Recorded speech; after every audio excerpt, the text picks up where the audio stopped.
right, you guys.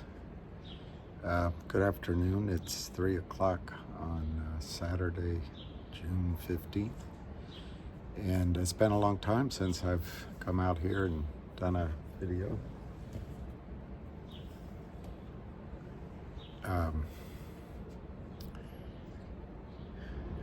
Lucky's not here. I was going to say I'm out here. Oh, there he is. I'm out here with Lucky coming to you. So he'll sleep over there. Okay. I don't know if you can hear me. I don't want to talk loudly because it's quiet. It's a gorgeous day. Neighbors upstairs, neighbors next door, neighbors next door.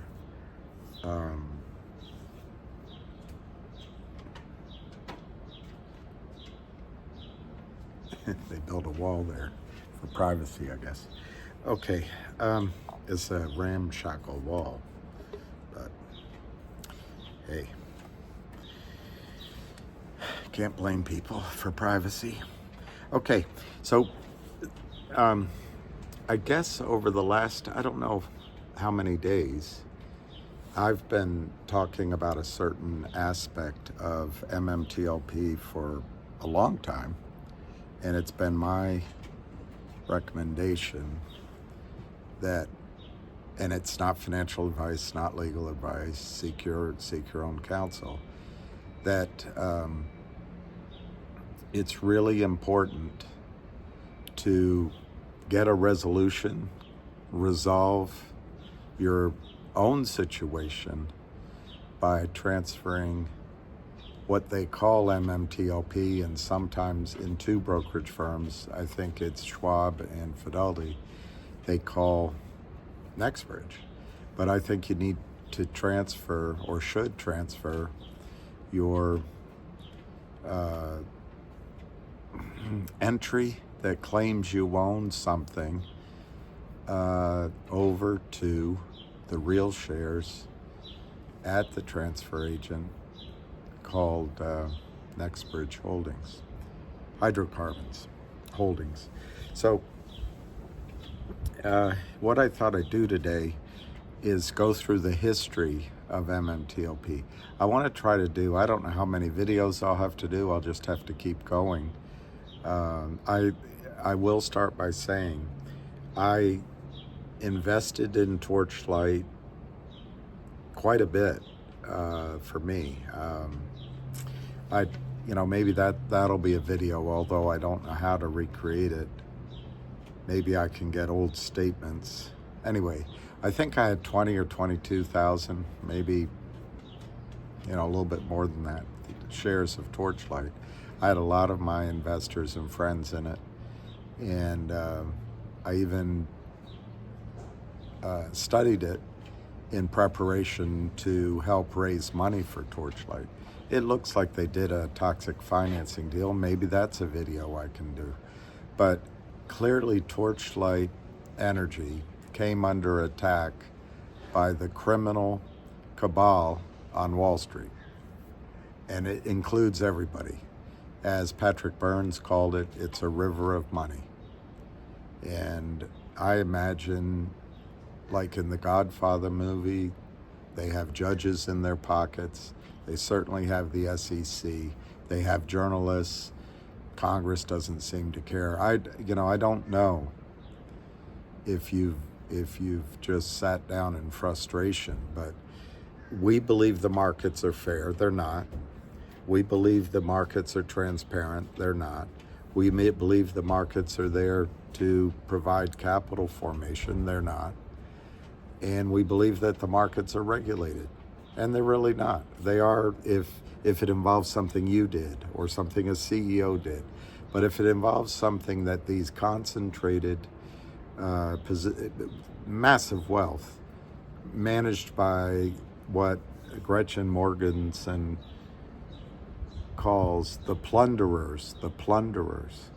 These are the guys like Flink, Black, Griffin, the prime brokers. I haven't finished the book, so I can't remember all the other names, but maybe that's another video. But there's such a concentration of wealth trillions of dollars in just so few hands, that wealth has transformed our lives. You know, we're racing to check boxes in the, what is it? I don't even know what DEI stands for, but we're doing it across our entire structure of our society. Largely, this is driven, at least in the business side, by the mandates of these few men. They're all white men.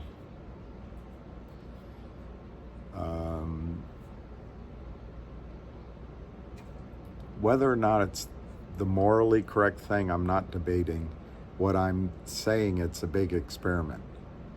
And I think I try to narrow it down to the markets and not get off into other subjects. But this concentration of wealth, this concentration of big pools of money, requires these men to cheat in order to get the high rates of return they're used to. One thing they do is they put,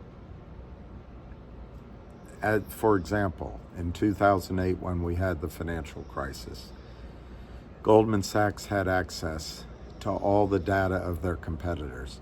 It may have been there was another firm in there, but Goldman Sachs benefited the most. They knew the bonds that were bad. They knew the bonds that were good. And with that inside information, they traded and made a massive amount of money. Of course, you as the taxpayer had to bail out the banks, including Goldman, in TARP. But as you bear, it's called socialization of the costs. It's that the people that are hurt, investors, we have no way of getting our message into Congress or even into the regulators. But the big money, the Gibson Dunns, the Goldman Sachs, where Gary Gensler comes from, they get right in, and they can manage, they can control legislation, they can pay off people either with promises or a nod and a wink or outright doing it. Who knows? But the what's happened with MMTLP and Nextbridge is just unconscionable. And somehow, in this age of media controlled by BlackRock, look it up, a media completely destroyed by Bill Clinton, the Orwellian named Freedom of the Press Act or something of 1984. Anyway, you have to look it up. I read about it back then in Al Franken's book on Rush Limbaugh. Trying to remember the title of that book, something about fat men or something. But anyway, they being the I don't know if you want to call it the uniparty or the banks. My point of view is that our government, our treasury, our regulators are all controlled by the banks. And these big funds, they've gotten all of us to funnel our money through retirement plans, mutual funds, ETFs under their control. But they can't get the returns. It's very hard to get 20% a year in a $1 trillion fund. How do you do it? You get the Treasury to issue a lot of bonds, money, deficits, and then that money you claim a piece of it through the banking system. Trillions of dollars. War's another way. War's another way. Rebuilding, buy up all the housing in America. They're stretching. They're trying to reach for return. I think the planet can't stand much more of it. And I know I can't stand much more of it. I hope you can't stand much more. We have to go back to a time. When I listened to Patrick Byrne on that space call that I'm trying to remember, it was 2 or 3 weeks ago, Busy Brands had, when he was talking about how in the past, I think his exact words, that Wall Street used to have these beautiful agency businesses. They're all gone. That's right. They're all gone. There is no capital formation. There is no alternative to the chosen few up there, the ultra rich white men. If they pick a stock and they put somebody, a concept, put somebody on it, you can build a Jeff Bezos from struggling all the way to the point where he can divorce his wife and marry one of the most common women out there, but to him it's a score. And he can give up half of all he owns and still be one of the wealthiest men in the world. Well, he didn't do that all by himself. He was helped along the way by the banks, and the banks made money all the way along, and your funds. And he's not the only one.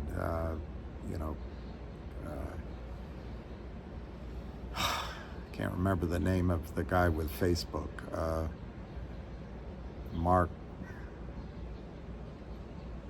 I can't remember the name of the guy with Facebook, but Facebook's one. They're all. What's happened is you've got 6 or 7, 8 stocks that are now carrying the market. That won't last forever, by the way. It won't last forever. But anyway, let's get back on to MMTLP. It's a gorgeous day, a little hot. Birds flying, flowers. And it's nice to be here, nice to be back out here. Okay, my goal with these videos is to really urge people to get out of the clearly counterfeit shares that you think you have and move over into the real shares. And this is not controversial as far as I'm concerned, but apparently it is. And apparently when I point out who wrote certain Twitter posts, that's a personal attack. When I point out that I disagree with that opinion, discussing that idea, that's a personal attack. Look, let me make it clear from the start of this video. I have no interest in getting into any kind of personal back and forth. I've been asked, threatened, bullied that somehow I need to debate one person out of 65,000 that of you. I don't see any need to do that. He can go into his mirror, look at himself, and debate. I have absolutely no desire to debate anyone. I have had people on with me. I'm open to that want to work toward a common solution. And if I can learn, if my audience can learn, if you can learn, I'll have anybody on. But to have somebody on to just push for what is clearly horrible advice, and then get into heated exchanges and taunts. There's no benefit to it. It's draining. It distracts from what we need to do. It gets everybody talking about personalities and people instead of talking about these ideas. And so I want to do a series of videos that probably in a bounce around way gives my point of view as why I believe it is not only urgent that you move your fake shares, counterfeit shares, over to AST and get real shares, It's also in your best interest. It's free. I mean, I know I've been trying to think about how to set up a fund to help people who can't afford the $60 or $80. If your brokerage firm is charging more than that, tell them that's unreasonable. Write a letter, copy Congress, copy the SEC, put it in the record, shame them, and shame on the brokerage firms. They are part of this industrial scale theft of wealth from America, right in the time when we for whatever reason, are creating wars in 3 different places in the world. And that's another experiment. But for whatever reason, America needs its strength right now. It needs its wealth right now. It needs its middle class, its working class, and its old fogies. Concentrating wealth in the hands of the plunderers, it's not going to help us win a war. And if all Jeff Bezos does is marry a tossed around woman, what benefit is that adding to the world? If Amazon, I mean, it's great. I'm a member of Amazon. It's great. Amazon delivers things, but it destroys businesses all over the country. Is that the way we want to be?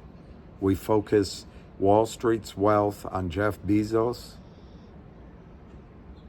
Wall Street's investments, its brain power.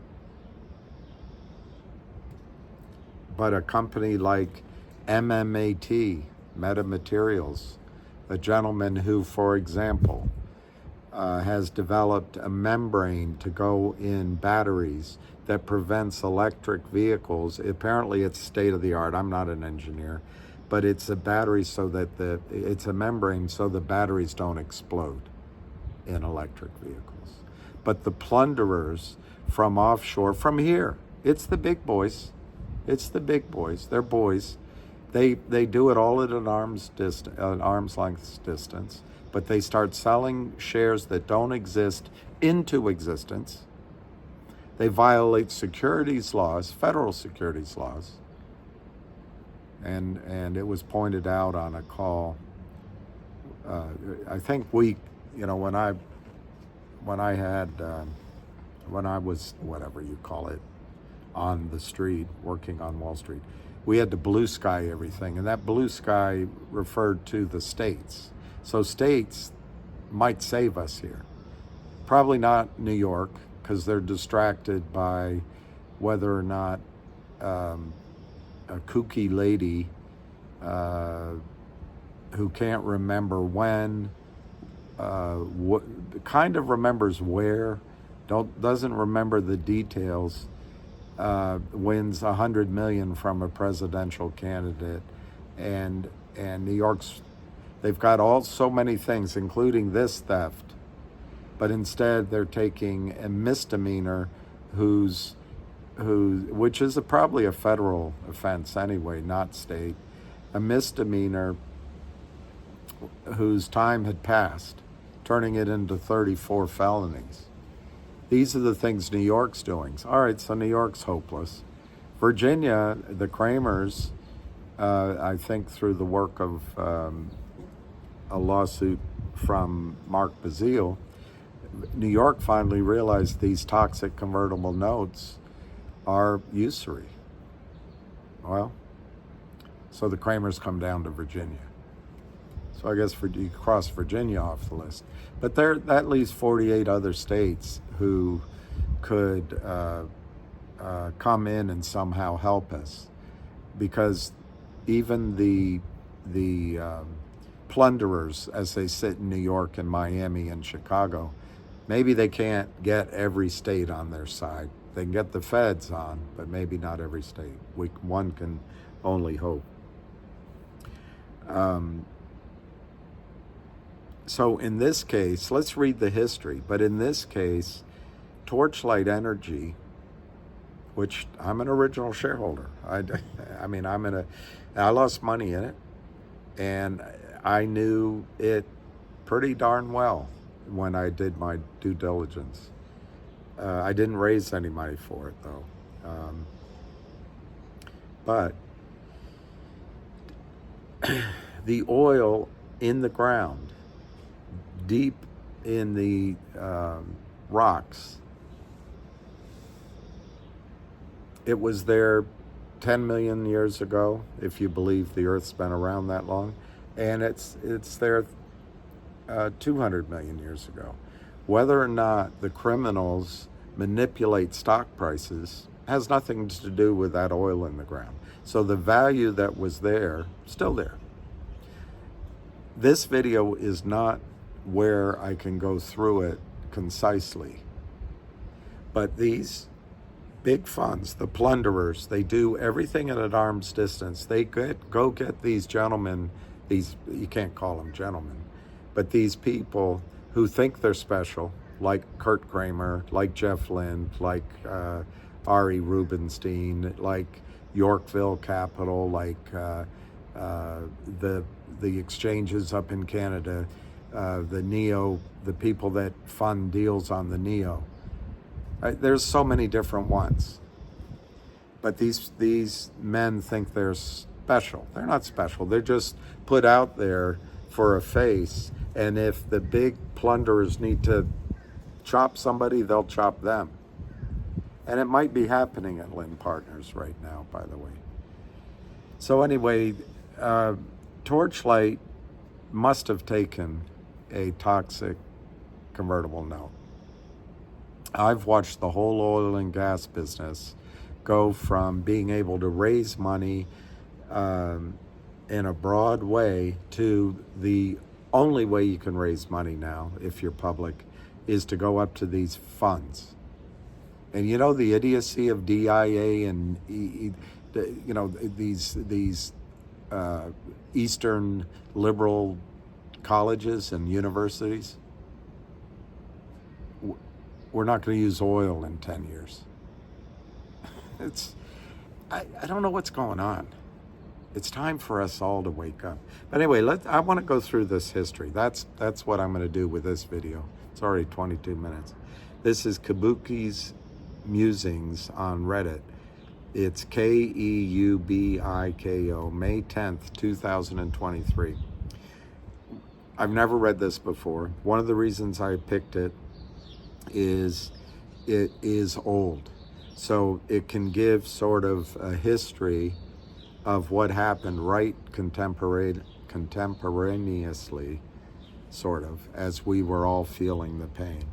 Okay, so it's May 10th, 2023, Keuniko, and it's his Substack. So it's keubiko.substack.com. You want it to be one way, but it's the other way. That's a quote from Marlo Stanfield, The Wire. Now we start reading his writing. I recently had the distinct pleasure of interacting with several former holders of MMTLP. I say former because the security no longer exists. Do you hear that? The security no longer exists. So people are advising you to keep a security that no longer exists. I mean, you can. By the way, if you want to follow advice, it's your option. If you want to follow other people and you feel they have your best interests in heart, please. I'm not. It used to be a free country. And in my view, I still live by that credo, that it's a free country. Listen to who you want. But I want to point out to you, the security no longer exists. Those lucky enough to be unfamiliar, consider yourself blessed and stop reading. Ignorance is bliss. Trust me. For those who truly crave the brainworms, you can find some good background information on the situation from Doomberg. So Doomberg, now I'm confused.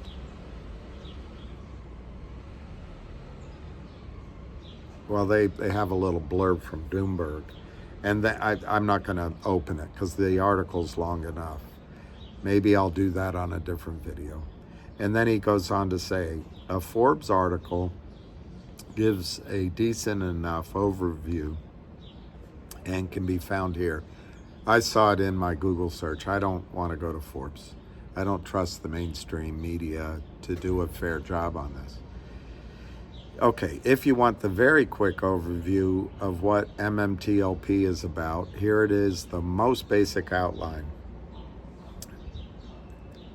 And I don't think anyone other than the most unhinged can dispute this.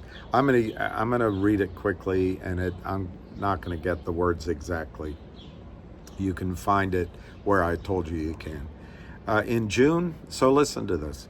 In June 2021, Meta Materials, which is a technology company, merged with Torchlight Energy, an energy firm. Why? Why? Because the criminals destroyed Torchlight Energy. Ann Wagner, Gary Gensler, Adina Friedman, and all the rest. That's what you allow. That's what you allow. Maxine Waters, this is what you allow. It's no harder than settling the trades or disclosing the fact that you don't settle them and that the securities market is turned into a 10 to 1, 30 to 1, 100 to 1 fractional reserve, fractional security reserve custodial system. Disclose it. Then we won't play anymore. Okay, so they merged with Torchlight Energy, an energy firm, obviously, in a reverse takeover transaction. So,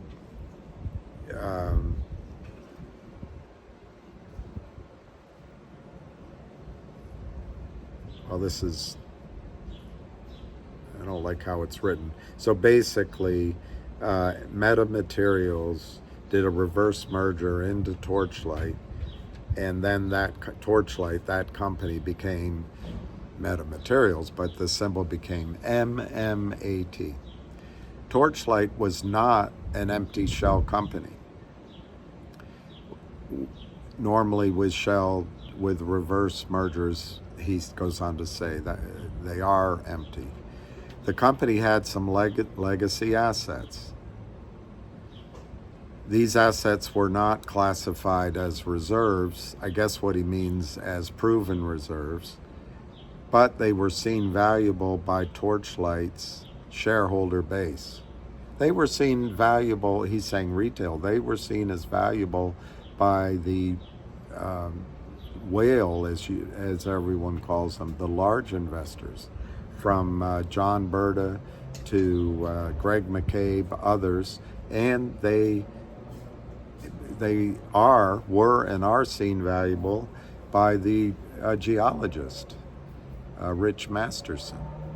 It's only in the world that Ann Wagner doesn't want to shine a light on, where Wall Street can counterfeit shares in the billions and trillions of shares, destroying price discovery, destroying the ability of companies to raise money at fair prices, destroying the denominator of balance sheets. Doesn't matter how good management is. It doesn't matter how valuable the asset is. If you divide it by 100 times the number of outstanding shares at the beginning of funding, by the time they destroy it, and you do the reverse mergers so they can take the money they've stolen out of the market, 90% of it home, without paying taxes.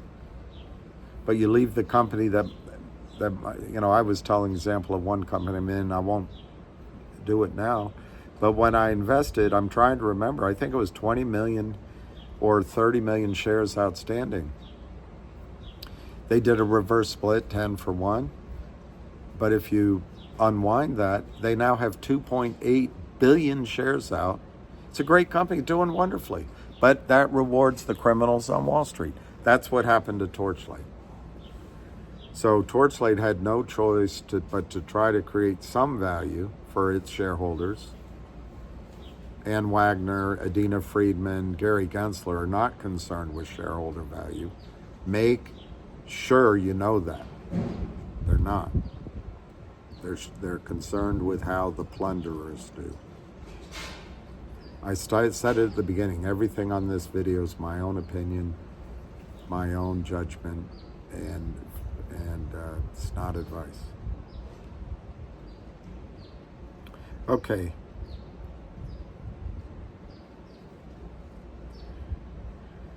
These, the way this guy reads it, he doesn't, anyway, his perspective is different than mine. He said, in recognition of these non-core energy assets, Torchlight, that's not true. These were the core assets. These were the critical assets of Torchlight before the criminals destroyed Torchlight. Absolutely destroyed Torchlight. These were very much core assets of Torchlight. But maybe what he means here is these assets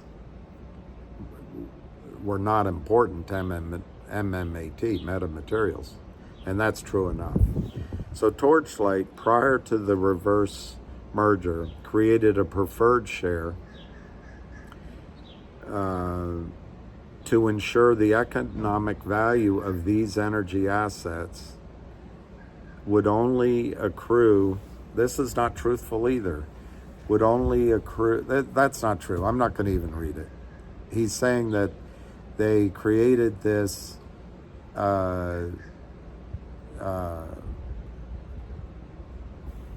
doesn't name it. Oh, a preferred share. I'm not even sure that's what it was. All they were doing, MMAT and Torchlight before it, MMAT didn't want oil assets. So they created a distribution to give to shareholders. Now, they didn't do that so it would only accrue, as he's saying here, to the original Torchlight legacy Torchlight shareholders. That's not what it was. The reverse merger happened. Anyone that owned that stock within the record date would get that distribution. All right, so let's read what he puts here. Torchlight shareholders on the record date, I should have kept reading, will be entitled to receive a preferred stock dividend payable immediately prior to the closing of the transaction. This will entitle them to their pro rata share of any proceeds resulting from the sale of Torchlight's oil and gas assets, which might occur, I'm paraphrasing, might occur on the earlier of December 31st, 2021, or 6 months from the closing of the transaction, and after such time, if such sales are not complete, will be entitled to receive a pro rata equity interest in a spin-off equity which holds Torchlight's remaining oil and gas assets subject to certain conditions. Okay, so where I'm having a disagreement with him is once you've done the reverse merger and it's the new company is Metamaterials. And if those sales haven't happened in 6 months, he's saying there will be a spin-off. Well, there's nothing in the documents or the, I guess you could read it that way here, but there's no way that shareholders of MMAT, that you can split out who owned those shares originally, who didn't. There's trading that goes on. it after the 6 months, that distribution belongs to all metamaterial shareholders, all of them, whenever they bought the stock of MMT. They just didn't get the shares sold. So let's go on with what he says. As the energy assets were not sold, ultimately Metamaterials distributed shares in the spin-off entity, a non-traded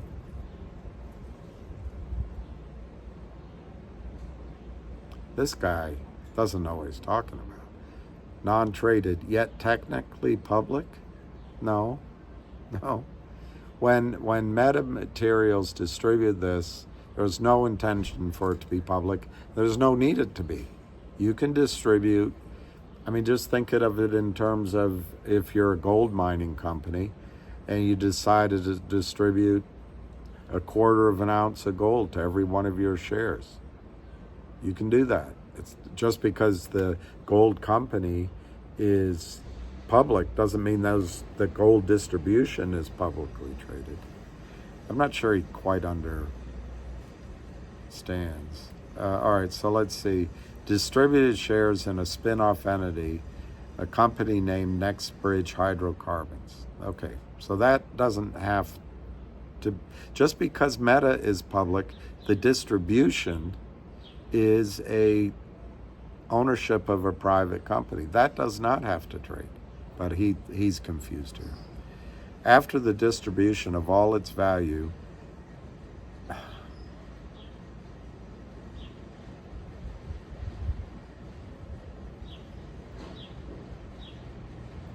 he's writing this out of order, so I guess I've got to let him do that. So I guess we have to fast forward to after the settlement of when the trading stopped and the record date then. So after the distribution of its value, MMTLP was then canceled per the announced plan. Nextbridge's transfer agent has confirmed that this has taken place, that MMTLP was canceled. And that's the real thing I want to get across. MMTLP doesn't exist. I don't know why you hang on to it. It doesn't exist. Let's just keep going. I think you know the situation better than maybe this guy did at the time. Okay, for many reasons that may become clear, many holders did not sell their MMTLP shares prior to the corporate action, either because they did not understand key dates surrounding the event and or because they expected to both receive the Nextbridge distribution and sell the empty extra distribution shares to someone else. What is this guy smoking?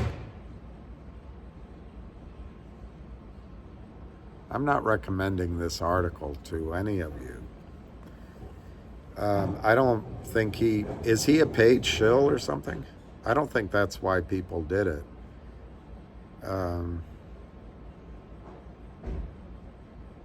All right, let's just go with it. This guy's obviously on the other side of the fence. The fact that FINRA halted trading in MMTLP for the 2-day period between when the shares went ex-distribution and went ex-dividend and when they were canceled has fueled conspiracy theories. That FINRA halt was done to protect short sellers, naked or otherwise, and even more extreme theories such as FINRA was itself shorting MMTLP. Okay, I'm on the side of the conspiracy theories. Who is this guy?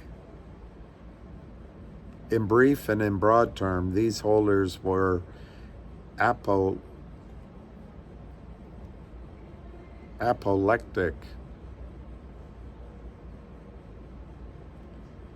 because for one or both of the following reasons. One, they never wanted to be trapped in Nextbridge. That's possible. People had a right to buy the stock MMTLP. The criminals were able to create an enormous imbalance, and Wagner wants this ability to continue by selling apparently 1 billion shares that do not exist over the Torchlight, MMAT, and MMTLP trading, keeping the price suppressed, but flooding the market with unsettled trades, unlocated shares. By going, by having this distribution that's private, the shorts couldn't meet it. They had to. All those shares they sold that didn't exist, they had to meet that distribution. A reasonable person can say, wait a minute, that's going to cause a short squeeze. It's a completely valid reason to purchase the stock. Completely. Just like the criminals, apparently, according to Gary Gensler and Dina Friedman, have every right to break the law over years and decades, a decade and a half, selling stock that doesn't exist, speculating, but they control all of the risk, except for this situation. Normal people can look at that information best they can, and they can buy the stock for what should be a short covering rally, because all those shares had to find the distribution. And guess what? If you read the lawsuit that Mark Bazile put in for Intercoastal, I think it's on the 3rd or 4th page. It's the 7th footnote. There were trades done in MMTLP. I think on the day FINRA halted trading, which cleared, money was put in people's account, and they reversed it at $2,400 a share. $2,400 a share. So clearly, there was a reason to buy the shares for a trade. So the first thing is they never wanted to be trapped in Nextbridge, and FINRA robbed them of the ability to get out. I think that's right. 2, FINRA's halt prevented what would have been a massive short squeeze, thus robbing them of untold riches. Well, you can take the wording out of that, but yes, I think FINRA's halt did prevent a short squeeze. How massive it would have been, we'll never know. But $2,400 a share not only qualifies as massive in my book, it also pretty much is the definition of untold riches. Fueling those two core, see, I should have read this before I started this. This guy's on the side of the shills. He's bought. And yes, wrong, he says. Grievances. They're not wrong. That's the core of the matter. Are a cacophony of, also wrong, I don't agree with that, beliefs that this community has convinced themselves are to be taken such as fact. There are a bajillion counterfeit shares from naked shorting of MMTLP. That's right, there are. Otherwise, let me ask you this. Why is it now that we're in the 560th day where the system hasn't settled the distribution of Nextbridge hydrocarbon shares to each holder of MMTLP? By the way, that's one of my arguments with you, that you should transfer your MMTLP to Nextbridge. Let's prove to people like this that in fact we're right. They're calling you a community of the damned and that you have these beliefs that are wrong. Let's prove it. We have it in our power to prove it. Move MMTLP to Nextbridge.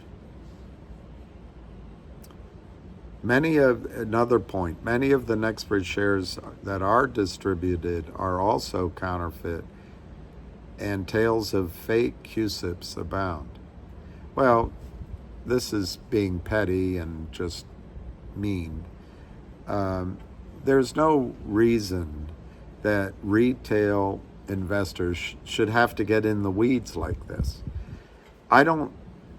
Maybe some people think they're fake QSIPs. They are technically fake because this Nextbridge can't trade. MMTLP no longer exists. They have a QSIP for both, so technically they're fake.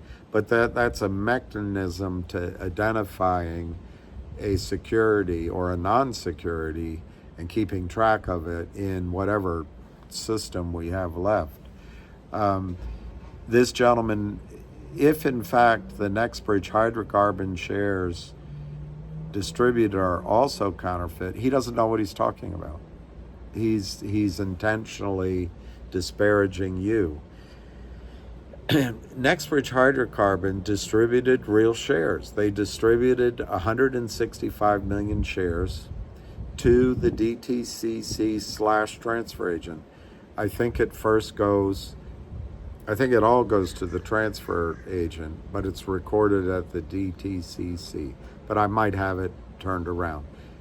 In any event, those physical shares reside and are named at the transfer agent. They're not fake. None of them are counterfeit. What's counterfeit is the MMTLP and the representation that there's no problem here. Why is it 600 days since December 14th, which this should have just been cleaned up if there's no problem? Delivering, as this guy makes fun of us, fake. All right, and then his argument that we're making, and he's making fun of, it's illegal to, quote, carry a short position into a private company, unquote. Their phrasing, not mine. Well, it is illegal. That's why it hasn't been done. This is what I think it was Jessica Hopper's response that came very, very late. I think it came in January. I don't think it's out there anymore unless some of you took a screenshot. But FINRA's statement was, or their email was, why not just move the short position from MMAT, because of MMTLP, over into the new company like we always do? This is a systemic problem. The security system is creating non-existent shares to increase their assets under management, to increase their fees from lending, to imitate the fractional reserve banking system. And the problem with the fractional reserve banking system, it works because you have to keep, well, the debt system does that, but it's in conjunction with the fractional reserve banking system. There has to be a constant growth in debt. Maybe that's true here with the constant growth of counterfeit shares being necessary, or the whole thing collapses. I'm sorry that I started on this guy's summary. I thought it was going to be a fair analysis of the history. It's obviously slanted and paid for by the criminals. Again, why would you leave your ownership represented by MMTLP, which this guy who's paid for by the community, by the criminals, obviously, or maybe, he says the security of MMTLP no longer exists. And then you're going to be in the system where the whole story can be spun by paid for people like this. But let's finish it since I started it.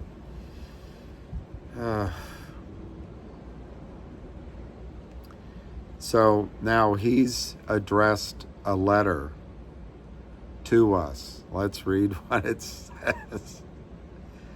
I wish I hadn't started this. I thought this was going to be a good summary. Anyway, here's his letter, Kabuki's letter to us. Dear former owner of MMTLP. Do you hear it? It's gone. Most of you will not absorb what I'm about to tell you, but perhaps a few of you, 6 months on, guess what? We're still here 560 days later. Just might start to open your minds to the possibility that you bear much, if not all of the responsibility for what has happened to the money you invested in MMTLP. This guy's horrible. I'll try to keep things simple and to the point. My goal is not to have you take my word for anything, but to perhaps question some of the things you believe are being told. Wow. For those of you who feel trapped in NBH and believe it was FINRA that did you dirty in that regard, it's important that you understand some basic things about trading and settlement of securities transactions. See how they're talking down to you and me? Why don't we take control and just move our share and go get those physical shares?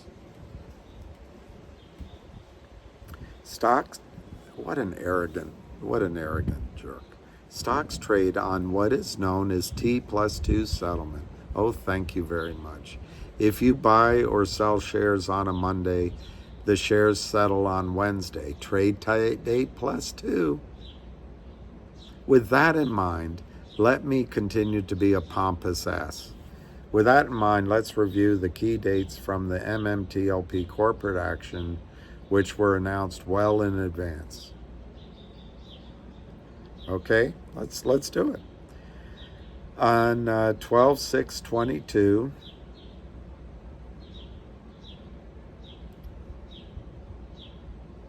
the event was exchanged, effective X date 12/13, so let's figure that out. That's the Tuesday. MMTLP, issue name Meta Materials Inc. Preferred Series A, Meta Materials Inc. Preferred Series A, market OTC equity. Then it explains it. MMTLP shareholders with settled positions as of 12/12/22, okay, will receive, that's the record date, will receive 1 share of Nextbridge Hydrocarbons Inc. for every 1 share of MMTLP held on pay date of 12/14/22. Now he's probably going to make a distinction there, but let's see where he goes with that. The record date is 12/12, and so you get 1 share of Nextbridge Hydrocarbons for 1 share of MMTLP held on pay date 12/14. I don't think that's very well written. Once you own it on the record date of 12/12, whether you have it in a normal trading security on the pay date is irrelevant. If you look at dividends, if you buy a dividend paying stock on the X date, the day before the X date, if you buy it on the X dividend date, the day after, it trades X dividend. That's the whole point. You're not receiving the dividend. But if you buy it in time, that settlement gives it to you on the record date, you're on the record date. After the record date, you can sell the stock and you still get the dividend. So that's poorly. Purchaser, I don't know the comment, who wrote these comments. Purchase of MMTLP executed after 12/8/22 will not receive the distribution. Well, that's not a complete statement. That's not a complete statement. Yes, and I've said this on videos, and we're using T+2. If the record date is the 12th, which was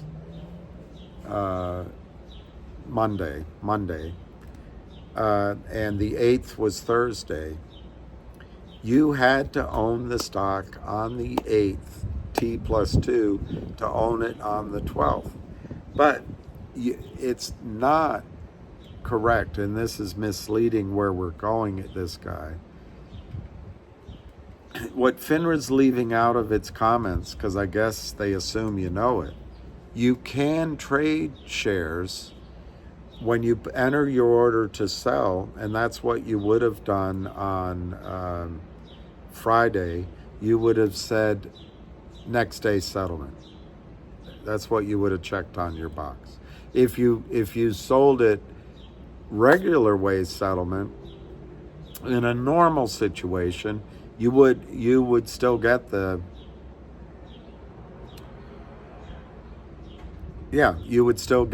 distribution, because on the books you would be the record holder on the date of the record of the 12th. But if you sold it T+1 instead of T+2 next day, you would be selling that distribution, and therefore you could participate in the squeeze. If you sold it on the 12th, you would have to sell it same day settlement, and therefore you would be selling your shares and selling the distribution, and there could be a squeeze there. So this guy's highlighting this, but he's obviously either manipulating the information or doesn't understand it.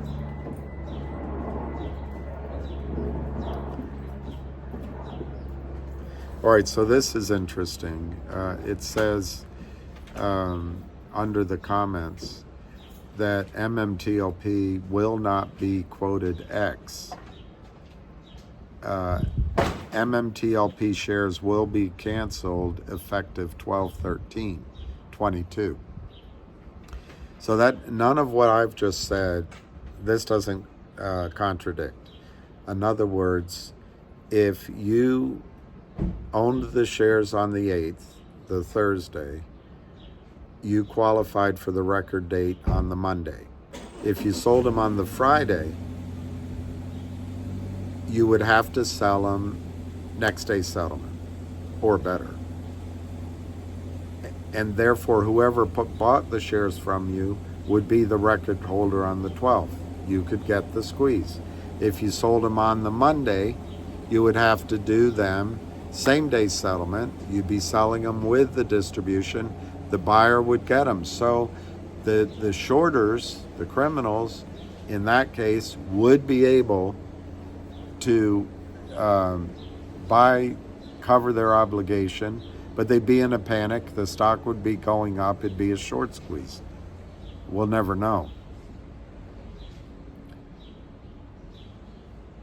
MMTLP shares will be canceled on the 13th. So then FINRA is saying in their comments, Nextbridge Hydrocarbons, 1 share for every share of MMTLP held on the pay date of 12/14. Well, they're saying they're being canceled effective 12/13. So this is a short comment, poorly written, but if you listen to what the person writing it is saying, the record date is the 12th. Pay date is the 14th. The shares are canceled on the 13th. The stock's not going to trade after, it's no longer going to be trading. So in the body of the comment, it is clear that on the pay date of the 14th, since it's not trading anymore, what they mean is on the 14th is the pay date. For every 1 share of MMTLP held on the pay date, but the reference for who gets it, who is holding it, is the record date. Obviously, it's the 12th. Otherwise, if you're canceling it on the 13th, you can't just wipe away the entire thing. It's clear. That's very clear to me. It's poorly written, but I mean, you can manipulate this. So the source is FINRA. Now let's see what he says. The FINRA corporate action notice above was put out on December 6th. Okay, so that would have been the Tuesday. That left the remainder of that day, plus Pearl Harbor Day, plus December 8th, to be able to interpret the corporate action and make trades in MMTLP. Metamaterials even press released, that's not English, they made a press release of the corporate action on December 7th, and the MMAT CEO tweeted it out on December 6th, thanking FINRA. I think I can read it, it's very small. George Palikaros. Thank you, FINRA. All right, now, what this writer doesn't add is the details. And it's very hard to read, but the date is 12/6. It's an exchange something, event type, effective date,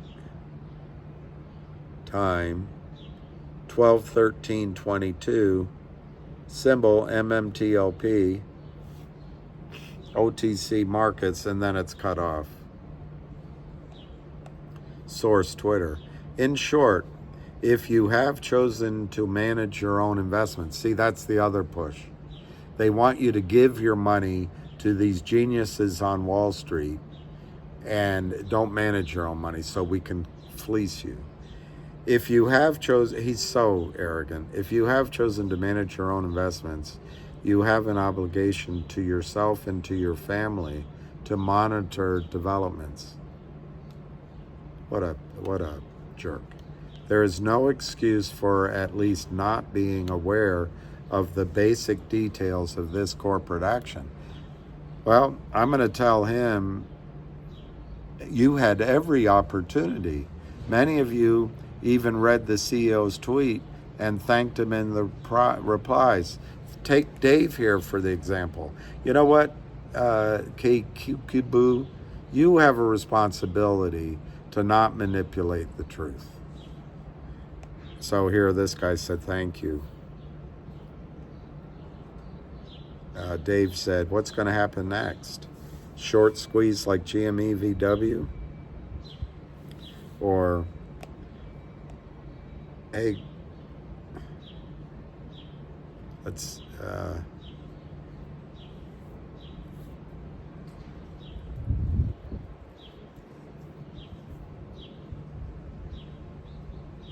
oh, this is written to Gary Gensler. Hey, Gary, are you listening? You knew about MMTLP U3 halts for months, yet you turned a blind eye. Retail investors are suffering every day. So this is Dave. He's going live. You might know him. This arrogant writer. It's always someone else's fault, right? Yes, it is in this case. Armed with the corporate action dates, which were well known in advance, it may be helpful, this arrogant jerk writes, to plot them on a calendar. Why? Because we're idiots? Okay. Monday, the 12th, is T+2. T is Thursday, the 8th. So this guy is going to write it out for you because he thinks you're an idiot. You know, just because of these people, I would feel like I want to move my shares, my fake, counterfeit MMTLP shares, into real Nextbridge and just get away from all of this gross, disgusting manipulation and behavior, which I think is borders on evil. But anyway, December 8th, last day to sell to avoid being, quote, trapped, or to buy to receive NBH, or cover a short to avoid an MBH. Yes, he's right. That is regular way settlement. Just to show that he doesn't know what he's talking about, trades can occur same day or next day. The trades don't always have to be entered regular way settlement. So he's showing his own ignorance. So T+2 ends on the Monday. That's the record date for the Nextbridge distribution, which means trades must settle by this date to receive Nextbridge shares. Yes, that's true. The 13th is the MMTLP cancellation date, and Nextbridge shares are pay date on the 14th. Okay, so he's here telling you you don't know what you're talking about, and he does. Let me ask you something, Mr. Keuniko. Why didn't Wall Street pay those shares on the 14th? I know that Nextbridge gave approximately 165 million shares to the DTCC / American Stock Transfer. So Nextbridge did make the pay date on the 14th. Why hasn't Wall Street put those shares into our accounts automatically? Why is there such a fight? Why is it 560 days later? I think time has proved that you're wrong, Keuniko. All right, so let me go on. All of the dates and details above were known by December 6th. True. Which is why we figured out, and many thought, and were willing to do a trade. We thought there may be a short squeeze. December 8th was always the date by which you had to sell MMTLP to receive cash from a buyer instead of the Nextbridge shares, along with a possible tax bill, but let's not go there. Okay, let's not. Well, again, regular way settlement. That's true, regular way settlement. But you don't have to do regular way settlement. That's why you have 2 days trading. And by the by, that 2 days trading were still available on December 6th. There was no announcement. Those two, the Friday and the Monday, you couldn't trade the stock. You are allowed to say next day settlement, same day settlement. Now, maybe no one wants to do next day settlement, or they want to do it at a bad price, but the theory here is that a lot of the criminal counterfeiters and shorts got caught short of a distribution of one MMTLP share, of one Nextbridge share for each share of MMTLP, a massive obligation. Therefore, it would cause a squeeze. And apparently, as already stated, there were shares traded at $2,400 on the 9th. Executed, money exchanged hands. So I think, Keuniko, your reasoning has a huge hole in it. Okay, it was always the date by which someone had to buy MMTLP in order to receive the Nextbridge distribution. Finally, it was always the date by which any remaining short sellers would have had to buy MMTLP to avoid liability for the Nextbridge distribution. Trades occurring on December 8th settled on the 12th, the record date. Yes. Why are you acting like the most basic information is somehow a revelation? If you were one of the seemingly tens of thousands of former owners of MMTLP who feel trapped in Nextbridge, you were trapped by your own ignorance. No, that's not true. You're ignorant. You're ignorant of trading. Regardless of what FINRA did or didn't do after the 8th, if you didn't sell by the end of the day on the 8th, those Nextbridge hydrocarbon shares were coming your way, whether you wanted them or not. Okay. Well, do I have to tell you, Keuniko, you're ignorant. You're ignorant of trading. To the extent that there were buyers Each of us are allowed to put trades in next day settlement or same day settlement. I'm sure there were buyers, as reflected apparently by trades that executed at $2,400 a share. What you've written here is ignorant of securities laws, or securities trading anyway. Now, your point here, which is one I want to make to everyone else, though, if you didn't sell your stock, it's true. The Nextbridge hydrocarbon shares are coming your way whether you want them or not. That's what Wall Street owes us. That's true. Which brings us to our next point of discussion. Now, he wants to be on the side of the criminals, and he wants to talk down to you. But listen to this sentence. The only value that MMTLP had or was ever going to have was the Nextbridge hydrocarbon distribution. That's my argument, too. And we can go get our shares. There's not enough shares. There's not enough physical shares. But that's the only value MMTLP has, is the real physical ownership of Nextbridge hydrocarbons. As clearly shown above, after December 8th, MMTLP was nothing but an empty bag of air heading for cancellation on December 13th. Well, I think that's true enough as far as his reasoning goes. But because he is ignorant of trading, and because he does not know that you can mark your ticket next day settlement, or you can mark it same day settlement, he's clearly not aware that just because the record date was on Thursday doesn't mean the stock can't trade on Friday and Monday.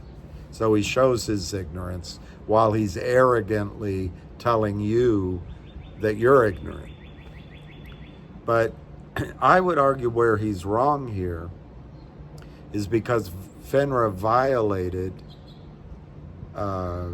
its own announcements. It violated your rights and mine. And I don't think it's unfair to say that FINRA committed fraud and that your brokerage firms committed fraud and all of these criminals committed fraud. So in that sense, MMTLP does have value because in our country, at least so far, you have a right to demand financial reward for financial harm caused by another party. You have a right to do that. Let's assume FINRA did not halt the stock on the, here comes his pedantic reasoning.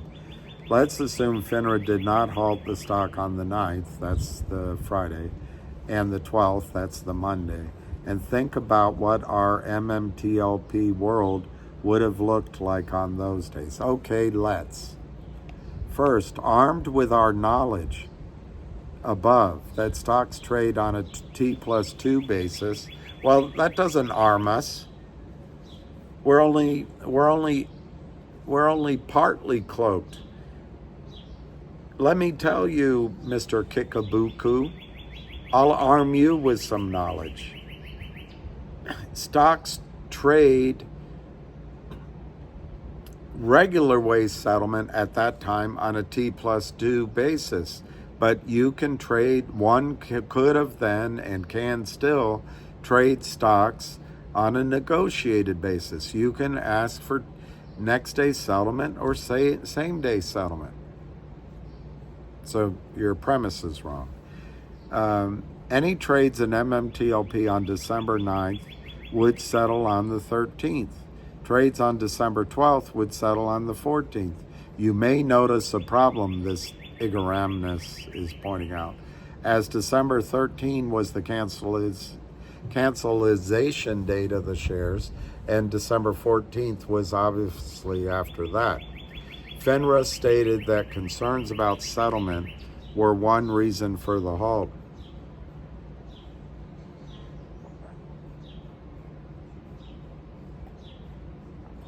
That is entirely logical, as it's hard to settle a security which no longer exists. Well, that's true enough. You can't, but you couldn't trade it.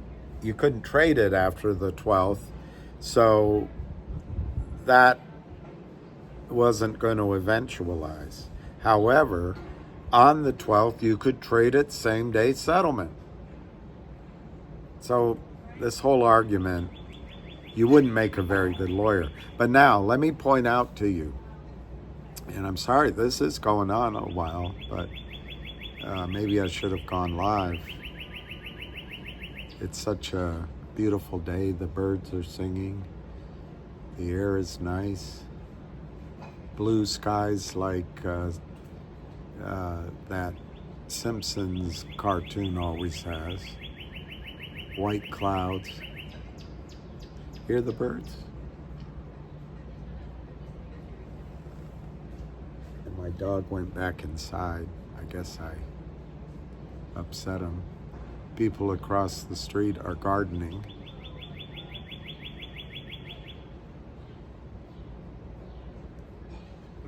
But anyway, what I want to point out to you, and maybe on another video I'll come back to this, but this argument right here, the other side is telling you what they're going to have their lawyers argue. They're going to have their lawyers, Gibson Dunn, Baker Hostetler, I'm trying to think of other law firms, but the high price, my point is, highly skilled lawyers, high-priced attorneys are going to make this argument. They're going to make the argument that you were trying to manage your own money, and poor little you don't know how to do it, and you had a chance to know that if you traded the stock after the 8th, it wouldn't settle in time. So obviously FINRA had to cancel it because they had concerns over settlement. It's your mistake. I'm telling you, I don't agree with it. And it's got your blood boiling probably. But that is the argument high-priced attorneys are going to make before judges who might be bribed, whether by money, by, hey, you want your kid to go to Harvard, you want your daughter to have a job at Goldman, do you want a Supreme Court position? I'm telling you, we don't know what strings they will pull. So I'm suggesting don't stay in MMTLP. Who could have imagined that we would still have an opportunity to move our counterfeit?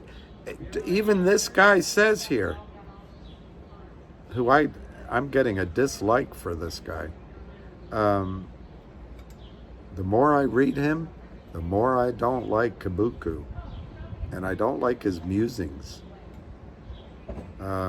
He says MMTLP is former because the security no longer exists. So why would we hang on to a security that no longer exists, and we have the opportunity to go to the real shares? We have that opportunity. And it costs the cost of FedEx. Why wouldn't we do that? Anyway, let's keep going down this nightmare article.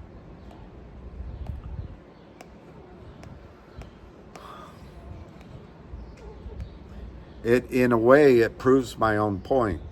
These people who like to argue and create their own premises and then bring those premises to their conclusion and trap you.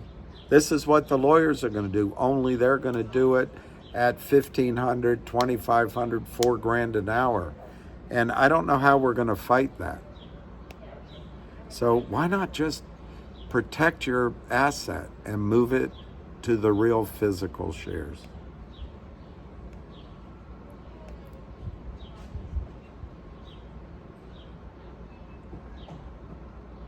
All right, so he's saying that FINRA was logical. If that doesn't make you mad, what was FINRA logical, not approving this and not stating in their original approval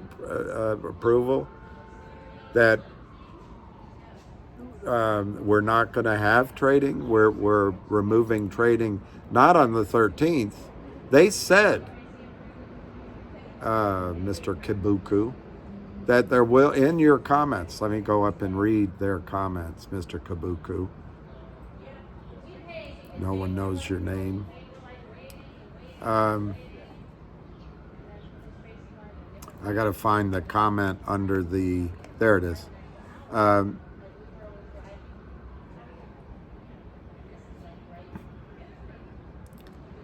MMTLP, it's comments, so I'm adding that MMTLP will not be quoted X. So it will not be quoted X dividend. Well, if you were not allowed to trade it on the 9th and the 12th, why does it say MMTLP shares will be canceled effective 12/13? They could have canceled them on the 9th, Kibuku. Exactly. They won't be quoted X dividend. Which is why on the 9th, you'd have to sell them either same day or next day settlement. On the 12th, you'd have to sell them same day settlement. So you're not trading them X. You're trading them with the distribution. So rather than accusing a whole community of being ignorant, why don't you learn what you're talking about? But anyway, this is the risk of keeping MMTLP. So he's saying FINRA was logical. So then he says, second, and I just explained why it's not true. Anyone purchasing MMTLP shares on the 9th or 12th would receive no NBH distribution. That could be better, that could be better written. That could be written in a better fashion. Nor would they even receive anything on settlement. An instant guaranteed zero. He's wrong. Many brokers would not even allow purchases of this worthless bag of air during this period. So who would be left to buy? Who would buy an empty X distribution security that would be canceled before the trade even settled? No.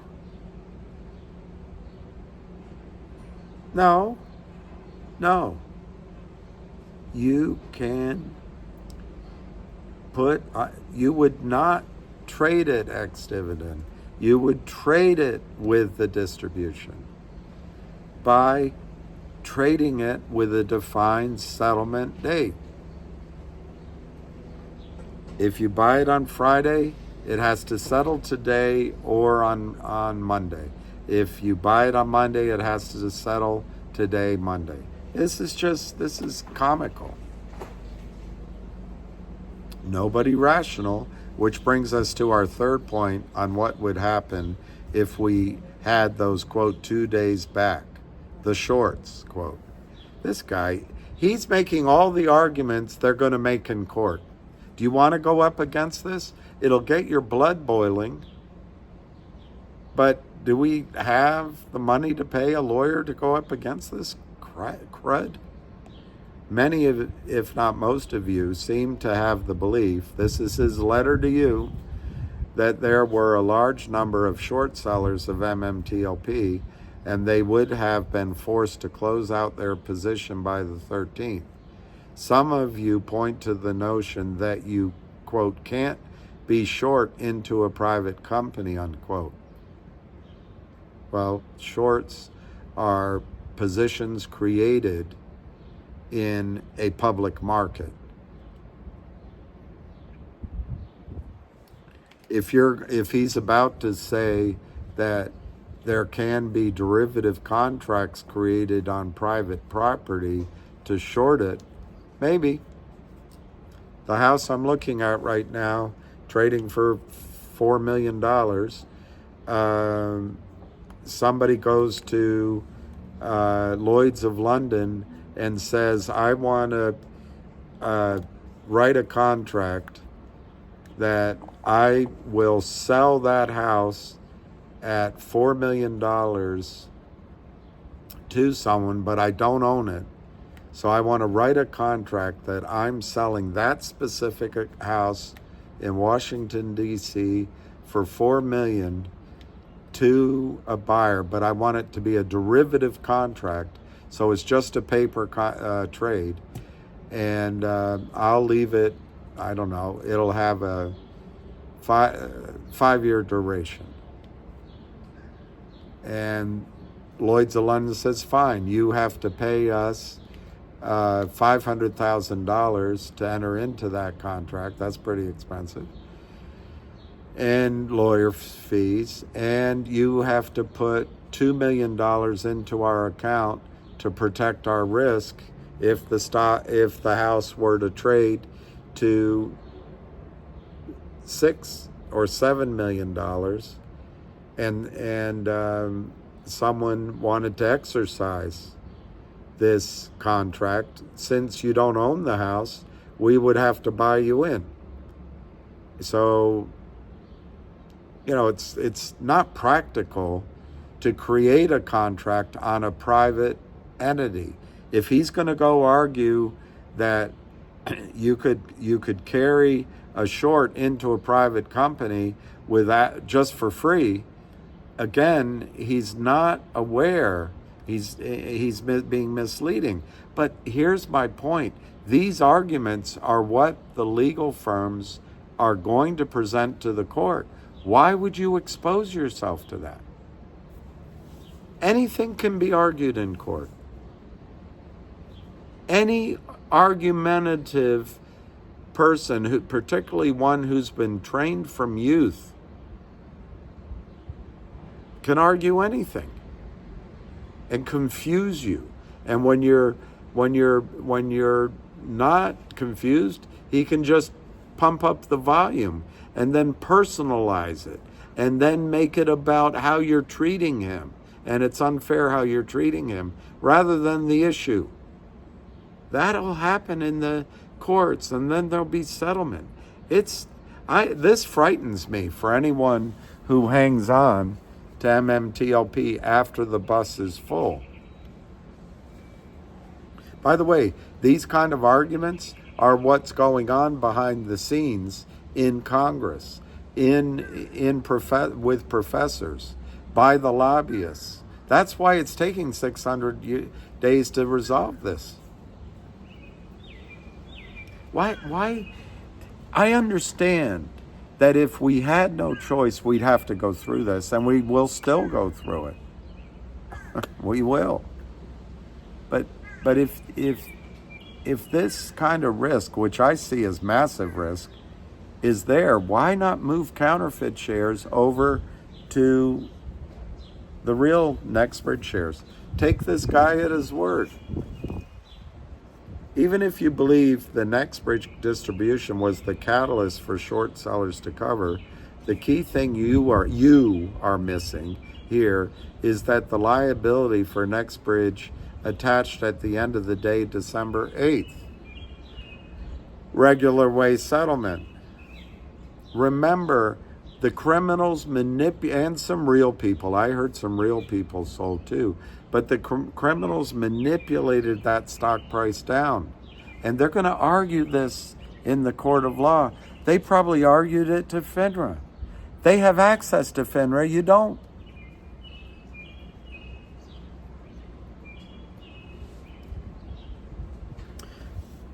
Anyone short end of day December 8th is on the hook for Nextbridge hydrocarbons. Full stop. True. Sounds like he's a Brit. Sounds like this is written from London. Anyone short end of day December 8th. That's very British. And full stop is very British. Anyone short end of day December 8th is on the hook for Nextbridge hydrocarbons. Full stop. If they covered, say, on the 9th, their trade would have settled. He's just repeating his same untruth over and over again, as if the repetition will make it true. Their trade would have settled on the 13th, ignoring the settlement problems already highlighted, which is after the December 12th record date. In other words, covering on the 9th or 12th would not get a short seller out of the Nextbridge hydrocarbons liability. It would have done nothing for them. Regular way settlement. You can always sell on a shortened settlement. You can always sell on a shortened settlement. You just got to tell the other side that before they execute. Apart from not getting them out of their Nextbridge liability, which attached on the 8th, yes, but it settled on the 12th.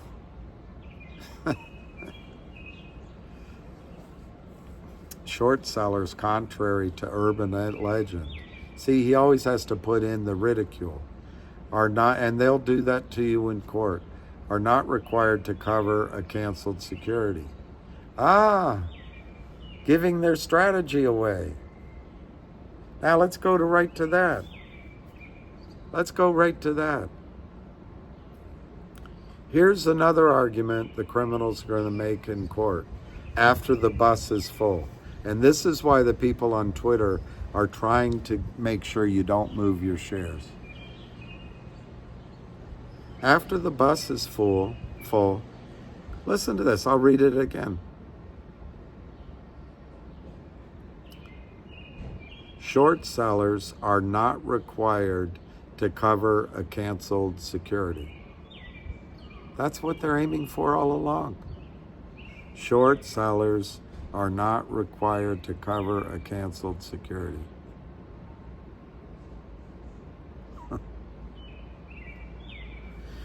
But I tell you what, Mr. Kibuku, they are required to cover that distribution of real shares in Nextbridge.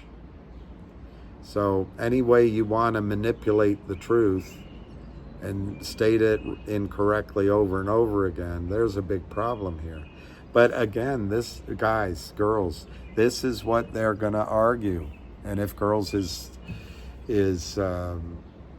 insulting, guys, women, guys, people who happen to be female, I don't know. When I was younger, if you said girls, it really upset people. But then again, as I got older, if you said women, that upset people. Very confusing. Anyway,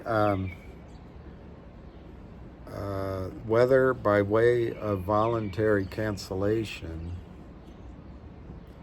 as was the case for MMTLP, listen to this. This guy is a short seller. This is a counterfeiter. Or cancellation by a bankruptcy court in other names, it just doesn't need to happen. And virtually no brokers and zero prime brokers would require it. Do you hear the strategy here? This is what they were going for. They fraudulently created the MMTLP security. And then they're going to argue with your money. They're going to hire Gibson, Dunn, and others. They're going to argue in court that cancellation by bankruptcy or voluntarily, no prime broker, no broker would ever require covering. That's their goal. That's their goal. the rub is they have to deliver the physical shares. But as long as they can say that, oh, we can do that. Oh, yeah, that can get done. Then Congress is confused, because then that means that, because these liars are saying, we can still do it. There's no problem. There's nothing counterfeit. So by ridicule and confusion, they can still misrepresent the situation. How can we help ourselves? We can move our fake counterfeit MMTLP into our real Nextbridge hydrocarbons shares. Okay. So he's saying, let's read that sentence again. Whether by way of voluntary cancellation, as was the case for MMTLP, or cancellation by a bankruptcy court and other names, it just doesn't need to happen. And virtually no brokers and zero prime brokers would require it. In fact, if it traded at all on the 9th or 12th, any price above zero would be free money for any new short seller. They're giving away their strategy. They're giving away their game. And that's what they're hoping to argue with their hard-pressed attorneys. Key takeaway, and they're doing it probably with Professor Angel. Key takeaway here, all of the pressure for a squeeze or short covering rally to avoid the Nextbridge hydrocarbons liability had to occur by December 8th. After that, covering MMTLP would have been a waste of money for a short seller. That's their argument. But what he's conveniently leaving out is Wall Street has a record date and they have a settlement date. The record date is the date by which a distribution ownership is determined.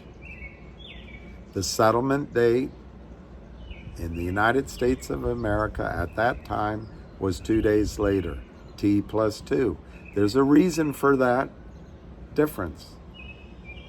It's to reconcile, it's to cover short positions, it's to buy back or sell shares if there's a mismatch.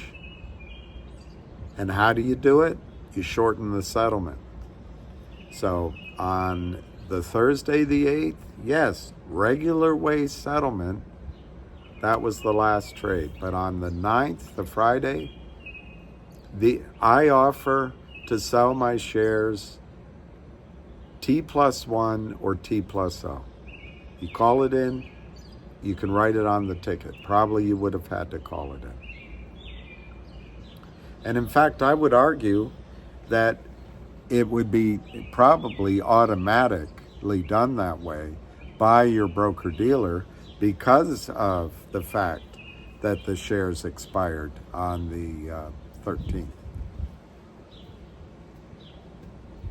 All right, I read the key takeaway, which is just showing their strategy in so many of these shares. Bankrupt them. Do you hear it? You don't need to cover. Or put them into seller boxing. You don't need to cover. And guess what? There's no closing transaction. There's no taxes paid, Ann Wagner. Help, Ann Wagner. Okay, so he goes on. So with no natural buyers of MMTLP, that's just an assumption put out there, not for nothing. I think there were a lot of natural buyers for MMTLP, as shown by the $2,400 paid, as put in the lawsuit for Intercoastal versus TradeStation. So with no natural buyers for MMTLP on the 9th and 12th, who would have bought the empty bag of X-Distribution shares from you? FINRA, likely seeing the circus surrounding the name, rightly stepped in to protect prospective buyers from buying a worthless instant zero. Guys and girls and comradesky, if you don't hear what is going to be argued, if you do not see what the people on Twitter are trying to get you to do, stay in MMTLP, and this is the argument against you. I know you think you're going to win. I think you're going to win. But do we have the money to fight it? I'm just telling you, why take that risk? Why not be one among the number of the people that got on the bus? Why stand in the rain hoping for the next bus when the last bus out of town is still there with an air-conditioned seat? Let's just get on it. And you don't lose any of the rights that you think you have, and I think we have, to recompense. But at least we get the benefit of owning a real asset. These criminals are trapped. They need to deliver this dividend. I don't care how much clever lying they do.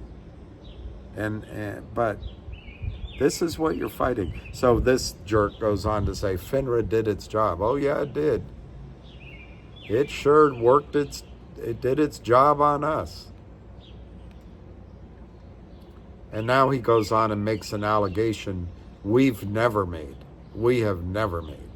So it just proves that he's doing the shotgun approach. He's an arguer from his training. Win argument, win argument, win argument, win argument, win argument. Say anything to win. Confuse the other side. And that's how some lawyers are too, by the way.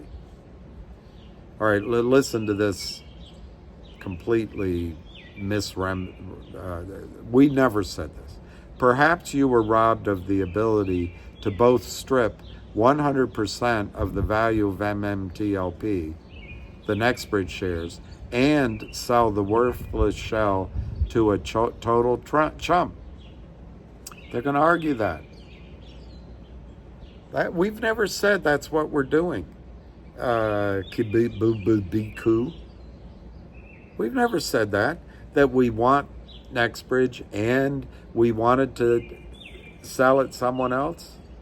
No, we wanted to participate in the obvious need of your people, the criminals, to buy back those shares so they couldn't be short Nextbridge hydrocarbons. And I'll tell you what, Kabuku, since you're obviously so open to being intelligent and seeking the truth, Nextbridge hydrocarbons are worth a lot of money, boy. Okay. However, that narrative does not evoke much sympathy from me or anyone else. We don't care for your sympathy. We're not looking for sympathy. We're looking for money. And it's coming from you, Kabuku.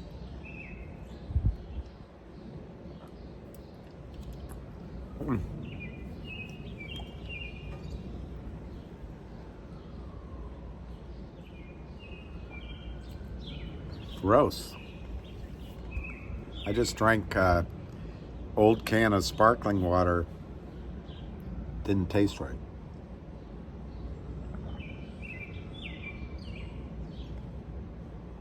All right. I hope I'm okay. That narrative does not evoke much sympathy from me or anyone else. Thank you, Kabuku. It just would have resulted in a different group of folks picketing the FINRA headquarters. That's just a throwaway argument. It's not truthful. As to the assertion that shorts would have to cover because it's illegal to carry a short position into a private company, I've demonstrated already they would have had to cover by the 8th. But this is also flat out wrong. Non-cash distributions are relatively common in capital markets. Many short sellers would choose to cover to avoid the hassle of keeping a position on the books, but there is no law stating that a short seller has to cover in advance of a non-cash distribution. Well, the distribution was on the 14th. I think they have to make it by then. They simply remain liable. Guys, you're hearing the criminals think. This is their rationalizations. They simply remain liable. Let me tell you, Kibuku, I think that liable, as you put it, remain liable, I think that liability now is hundreds of dollars a share. So good on you. Security lending arrangements are also clear, and they write the lending. We don't know what those lending arrangements say. They write them. Are also clear that if someone is long a security with an upcoming distribution, but the shares are on loan, they need to recall those shares to receive the form of actual distribution. Otherwise, they may simply have to wait, or may hear this. I'm sure that's written this way. I'm sure it's written this way. This is how it's written in the, what do you call it? The precious metals markets, or the options markets. If, for example, silver were to run against JP Morgan and you had outstanding contracts and you asked for delivery, they can settle them in cash. And maybe your whole purpose was to get into that position to avoid the risk of fiat currency. They can settle them in cash. They write the contracts.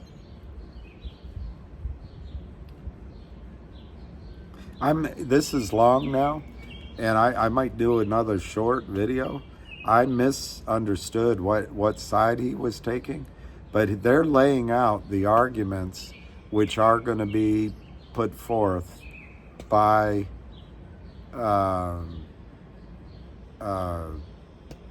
lawyers. And I don't know why you'd put yourself up against this. Let's just go over to the physical shares. We'll still benefit if we win on this side of it, which we'll keep fighting, but at least we have the benefit. He says here, security lending arrangements are also clear that if someone is long a security with an upcoming distribution, but the shares are on loan, that's what they're going to argue, they need to recall those shares to receive the form of actual distribution. Otherwise, they may simply have to wait. That's their argument. And that's probably the argument they made to FINRA, or may have to accept a cash payment in lieu of distribution, which would be great, but we don't know how they're going to calculate that. We don't know how long these securities arrangements going to allow us to have to wait, and how they calculate the distribution. Is it through an arbitration panel? Probably. Is it by FINRA? Probably.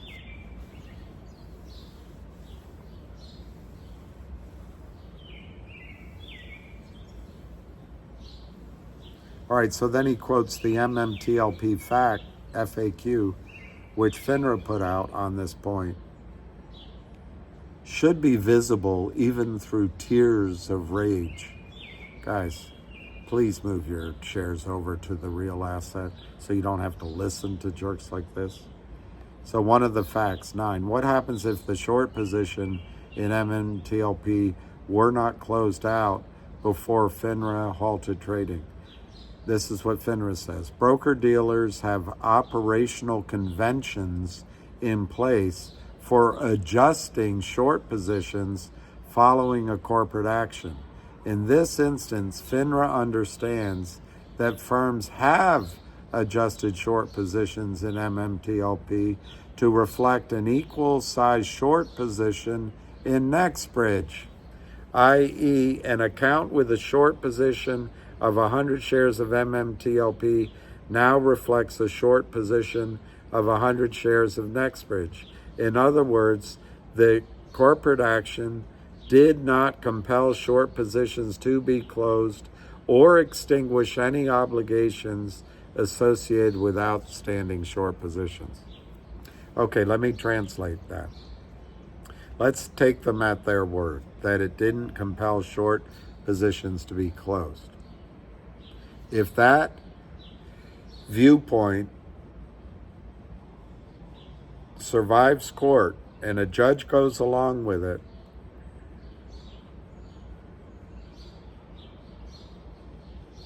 the point is it didn't compel closing short positions, but it also didn't extinguish obligations as it regards the distribution. But if the argument survives court, which I think since FINRA wrote it, and it's a possibility, that means we're not gonna win on the argument that there should have been a short squeeze. But I know what I would argue, and I think there's compelling legal arguments that we should get that. But my point is that's a legal battle. That's a back and forth legally. So and it has an uncertain outcome. So to me, right now, for free, for the cost of FedEx, we can move our shares and go claim our asset. We can go claim our asset. We can go, because it says here, if you're short 100 shares of MMTLP, that broker-dealers have operational conventions in place for adjusting the short positions. So your account reflects a short position of 100 shares of Nextbridge. So it's going to be up to them to tell us what that's worth. They could say, oh, as of then it was worth that. I don't know. The only thing I know is I believe the shares of Nextbridge are worth a lot of money now. Why don't we just go get that so we don't have to go through all this legal mumbo jumbo? I wish I hadn't had that thing to drink. I spit it out right on my towel, but I can still taste it. All right, now let's address the largely irrelevant notion that there were, quote, a lot of short sellers in MMTLP. We'll do something crazy and look at the data. What a jerk this guy is. So he's looking at the short interest data that is fictitious. This is always published, and this is the short data that is reported. The problem is, if you are counterfeiting shares from offshore, you are not marking your tickets correctly. You're breaking the law. So the only way to find this out and prove it so people like this can't get away with their lies is if we move all of our shares over to physical shares. So Greg McCabe has approximately 165 million shares of Nextbridge hydrocarbon physically accounted for in our names, not in street name. And then we can end this charade. The data above shows that as of the last reported date, November 30, 2022, short interest was down to only 4.6 million shares, or about of 2.8% of MTLP shares outstanding. Well, the data's wrong. This is false data. And just because you print it doesn't make it true. Greg McCabe put out in writing that he already has indications from one brokerage firm. I don't think it was 4.6. I think it was 2.6 million shares. I'll quote it in another video. That from one brokerage firm, they have indications of a larger short position than that. So this is just fraudulent data, kabuku. So don't dazzle us with your BS. This was a decline, 1.4 days to recover. It was probably zero by then. Many of you will be upset at the above paragraph as it contradicts a belief deep in your tummies that there must be hundreds of millions, if not billions, of, quote, counterfeit short shares out there. I can't prove that this isn't the case because, he's coming across, he's so reasonable. In the same way that I can't prove Bigfoot doesn't exist. But we can look at some of the reasons that several of you point to as being proof or indica I have to admit, indication. That's either misspelled or I don't know how to pronounce it. Indicia, I guess. Or being indications of big, bad, naked shorties out there. He's so insulting. Just, can we move? Can we get enough of us out there? It's probably only 20% of people. Just move our fake counterfeit shares and call this jerk out and the rest of them. I'm going to look that up. Indicia.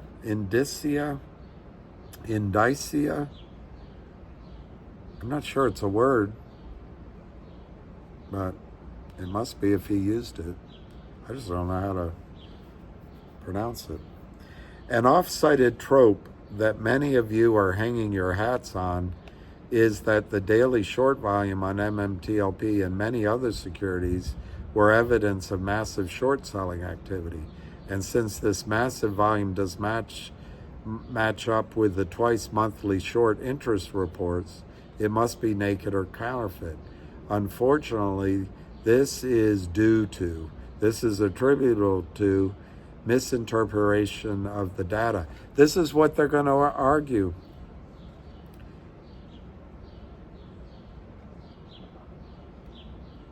And the very real fact that the vast majority of reported daily volume has nothing to do with actual short selling by short sellers.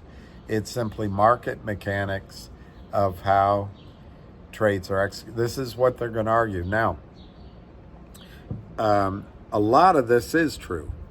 And often, because what they're doing, they're marking the tickets through a market maker. They're saying, we haven't located the shares. We'll deliver them later. And nobody follows up. But in some cases, it is a good reason. I mean, that's why it's there. So he's extrapolating from the fact that some people use the exemption correctly, that all the criminals use it correctly. And that's not in evidence.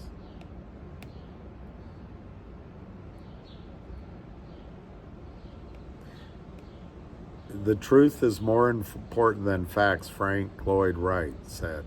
How many times have you seen something? All right, I'm going to skip down.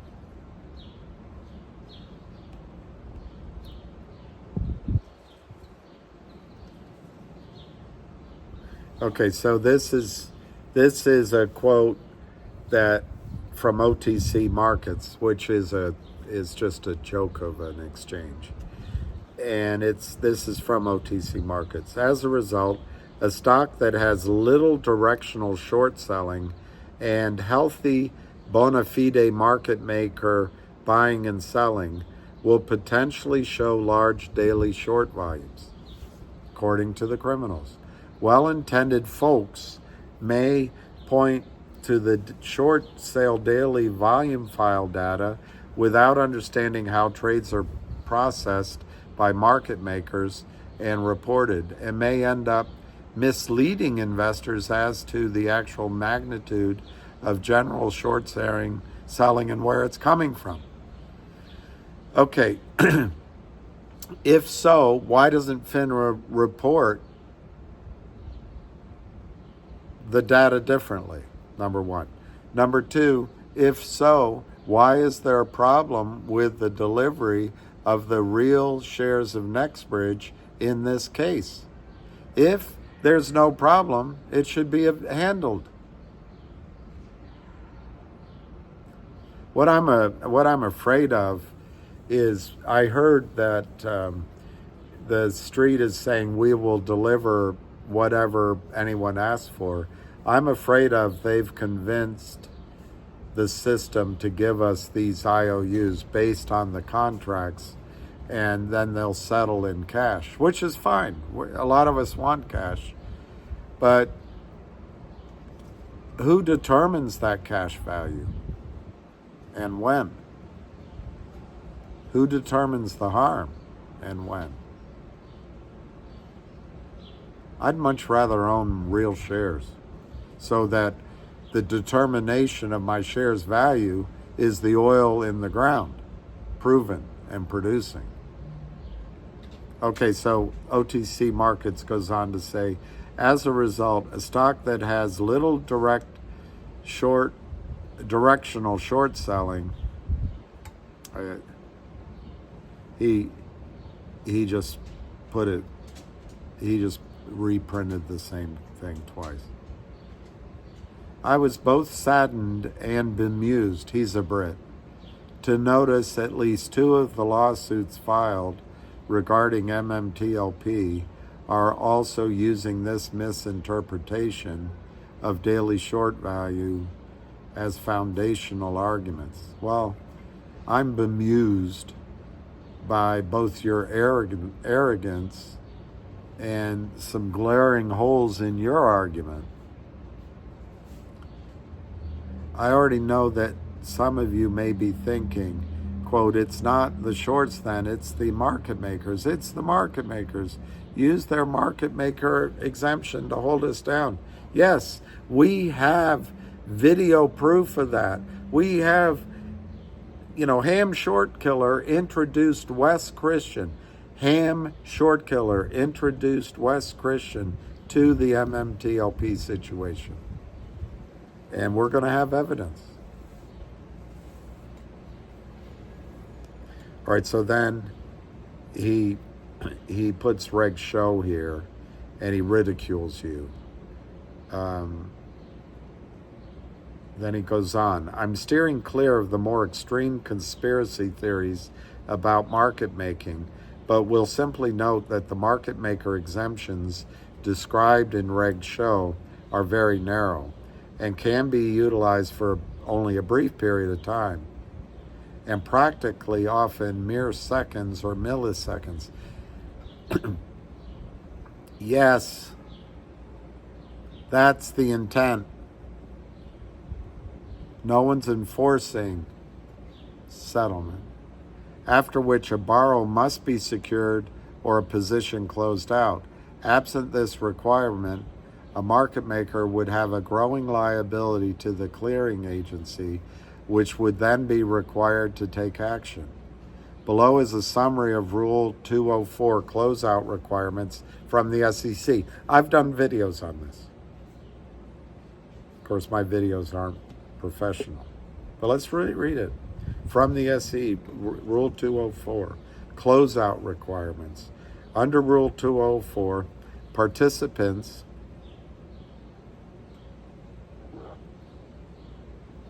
of a registered clearing agency, as defined, must deliver securities to a registered clearing agency for clearance and settlement on a long or short sale transaction in any equity security by settlement date, or must close out a failed to deliver in any security for a long or short sale transaction in that equity security, generally by the times described as follows. Well, I'll read that. But let's just point out something. These guys are breaking the law. Why are they going to follow this? They're lying on these tickets. They're not set. Look at Alpine. the NSC, they're saying here, the clearing agency would be required to take action. Well, FINRA did take action, and the NSCC did take action against Alpine. Alpine is contending, hey, the feds don't, it's states' rights issue. Hey, FINRA doesn't have a right to include us. Hey, FINRA doesn't have the authority authorized from the government.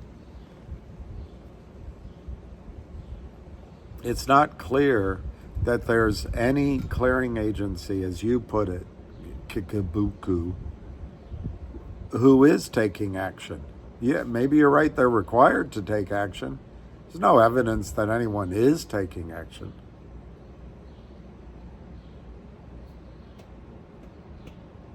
Okay, so let's give the exceptions. The participant must close out a fail to deliver for a short sale transaction by no later, the exceptions to settlement date, by no later than the beginning of regular trading hours on the settlement day following settlement day, referred to as T+4. Yeah, that's the rule. I've read them out. No one's enforcing them. That's our argument. Another one, if a participant has a failed to deliver that the participant can demonstrate on its books and records resulted from a long sale or that is attributable to bona fide market making activities, the participant must close out the fail to deliver by no later than the beginning of regular trading hours on the third consecutive settlement day following settlement date, referred to as T+6. In addition, Rule 2003 blah blah requires that participants of a registered clearing agency must immediately purchase shares to close out fails to deliver in, quote, threshold securities if the fails to deliver persist for 13 consecutive settlement days. Let's stop right there. What they do, if that's even enforced, what they do, the guys that he works with, he's in the UK. LLC1 sells the stock short. LLC2 buys it, creating a short position. This is closed out, but it creates a new position. So those 13 days, the clock ticks over here, and they do it ad infinitum. The only thing that gets them out is price. But as long as they have a profit here, they collude, profit in the next one, because it goes so on and so on. LLC1 sells short. LLC2 buys, covers it, but they're shorting it. So LLC2 is short. At 3 buys, it's a short. As long as 1, 2, and 3 are profitable, 4, 5, 6, and 7 trades just can be small losses, maybe bigger. If it's a big loss, they'll walk away from that LLC. So this is all quoting the rules as if magically someone's enforcing them is not an argument. And if you're ridiculing us at the same time that you're making that argument,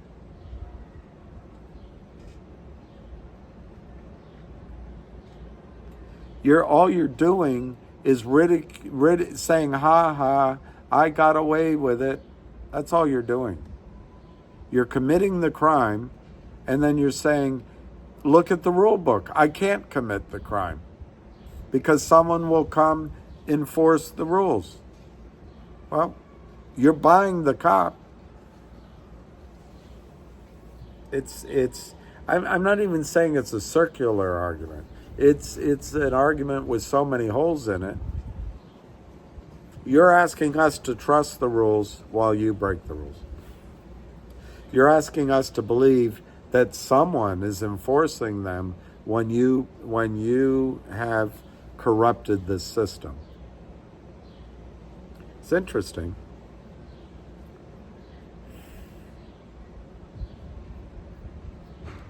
Threshold securities are equity securities with large and persistent fails to deliver. So now he goes on in his own voice. So yes, a market maker could take a number of days to settle a failed trade, but failures to deliver are rectified, that's according to the Kibuku, within a short period of time due to closeout requirements, not to mention market makers being in the business of making markets that they used to be, not taking directional bets. They don't take a bet anymore. They just process the trade. And the direction is only one way most of the time, sell. Specifically, MMTLP, FINRA clarified that MMTLP did not have fails to deliver that would have made it a threshold security under Reg Show. Well, here's one thing I have a problem with is a lot of the trading happened at the end. How do you know that you had a threshold security? You wouldn't have any more fails to deliver.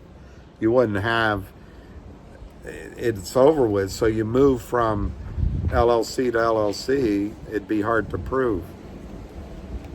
All right, so anyway, the FINRA wrote, this is FINRA, to deliver a threshold security under Reg Show is for the fail to deliver to persist for 13 consecutive settlement days. Threshold securities are equity securities which have an aggregate fail to deliver position for 5 consecutive settlement days at a registered clearing agency. For example, the National Securities Clearing Corporation, the NSCC, totaling 10,000 shares or more and equal to at least 0.5% of the issuer's total of shares outstanding. As provided in Rule 2003 of Reg Show, threshold securities are included on a list disseminated by a self-regulatory organization.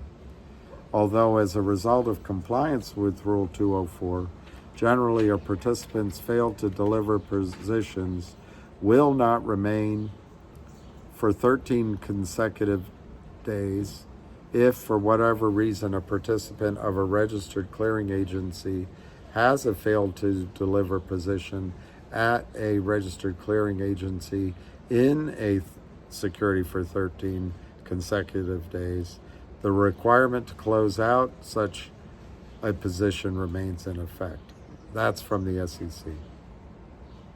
And then from FINRA, due to a systems coding issue, FINRA incorrectly classified MMTLP as the security of a non-SEC reporting company, and as a result, incorrectly published its, quote, threshold security list, showing that MMTLP met the FINRA threshold standard from October 22, 2021 through January 4, 2022. Can you believe that?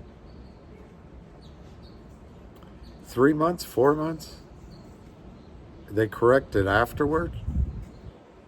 And from October 17, 2022 through December 13, 2022. So there was a mistake a year before. They correct it now, or they correct it then, and then the same coding issue happened again? While MMTLP did meet the quantitative criteria under FINRA Rule 4320, it was subject to Reg Show standard.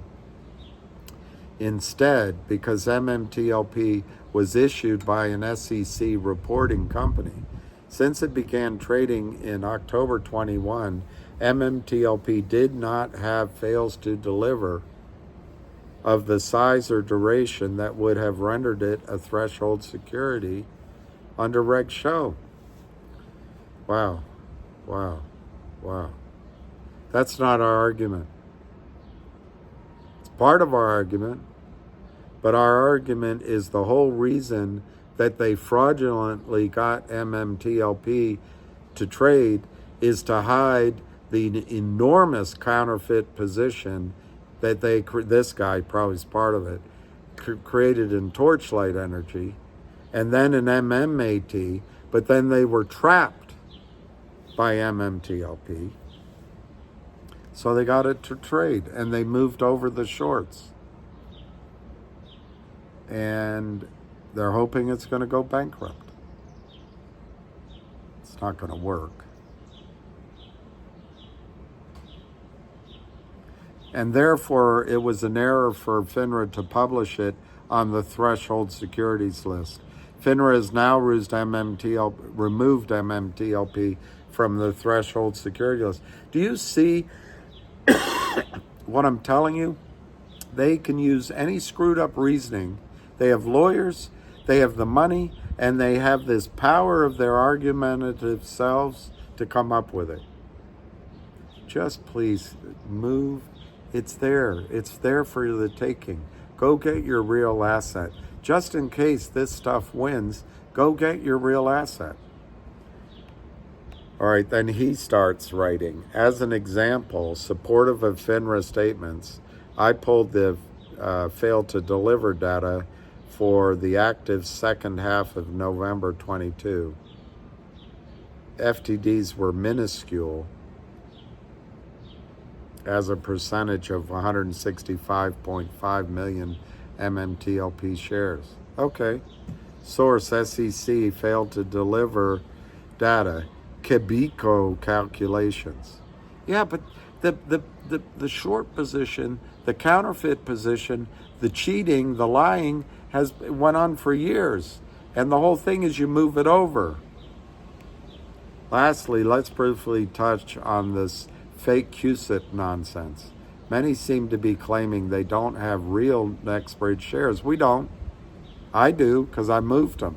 Why don't you make sure you get real ones instead of having to listen to these lies? Because their broker has assigned an internal code or placeholder to their shares. Some of you conclude these must be counterfeit shares sold by naked shorts. Yes, we do conclude that. Otherwise, why hasn't the system just transferred the shares? Why is this issue still here 600 days later? That is our contention. And then they take a tweet.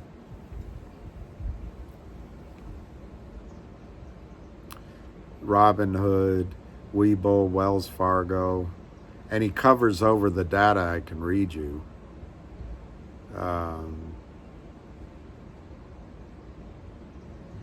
About naked shorts. Most of all of this confusion stems from a lack of understanding, and this short seller does have an understanding, about how securities are held and registered at brokerage firms. And this is our whole issue. We don't want to hold our shares in your corrupt system. We want our physical shares. So we don't have to know that this QSIP number is real, that one is fake, and FINRA has this rule, but it cancels it. We don't want any of that anymore. We want our real shares. Or our cash, massive cash recompense, not some throwaway settlement that you come up with. Most, if not all, of this confusion stems from a lack of understanding about how securities are held and registered at brokers' firms. Brokers must hold securities in street name via nominee entity. We used to be able to do it in physical, but now mostly it's street name. There are 3 ways to hold securities: physical, direct, and street name. The table below from the SEC offers a simple explanation. This is from the SEC. Physical certificate. The security is registered in your name on the issuer's book, and you receive an actual hard copy stock or bond certificate. Direct registration. The security is registered in your name on the issuer's book, and either the company or its transfer agent holds the securities. The company or the transfer agent holds the securities for you in book entry form. The direct registration system allows investors to transfer securities held this way. Street name. The security registered in the name of your brokerage firm on the issuer's books, and your brokerage firm holds the security for you in book entry. Book entry means that you do not receive a certificate. Instead, your broker keeps a record in its books that you own a particular security. And so this guy's saying, hey, trust your brokerage firm. This short seller sells to your brokerage firm's broker-dealer, a prime broker, and it ends up in your account, fails to deliver, fails to locate, and then somehow your broker has real shares? I want to finish, but let's just keep going. Street name and registration offers many advantages that you can read here. Bullshit. Sorry for my language. Baloney. It offers advantages to the criminals. In any case, NBH confirmed that by February, yes, exactly. By February 16, all Nextbridge hydrocarbon shares were distributed. Why didn't we just get it and the books are settled? If you have an internally assigned QSIP or placeholder, it's highly probable that your shares are held in street name. Yeah, your point. You can choose to work with your broker's back office and NBH's transfer agent if you wish to directly register them. Yes, we wish. The transfer agent and the registrar for our common stock is American Stock Transfer. AST has distributed all of our shares of common stock in the spinoff. Yes, we're not arguing that Nextbridge counterfeited. We're arguing that you counterfeited.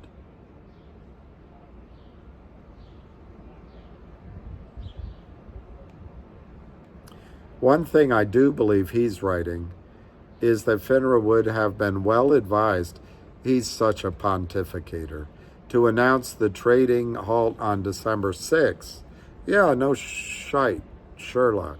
When it produced the corporate action notice. Had it done so, it might have focused the minds of those that mistakenly thought they still had time to get out or sell a worthless bag of air to chumps or shorties. That's your, that's how you choose to frame it. Just because you frame it that way does not mean that your analysis is correct. But yes, I do think it was incumbent on FINRA to be truthful. I think that's a litigatable mistake that FINRA made, and thanks for pointing it out.